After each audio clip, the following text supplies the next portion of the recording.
லட்சம் பூக்கள் ஒன்றாக பூத்ததே.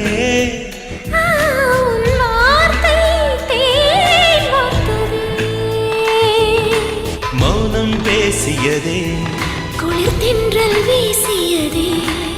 ஏழை தேடிய ராணி நீ என்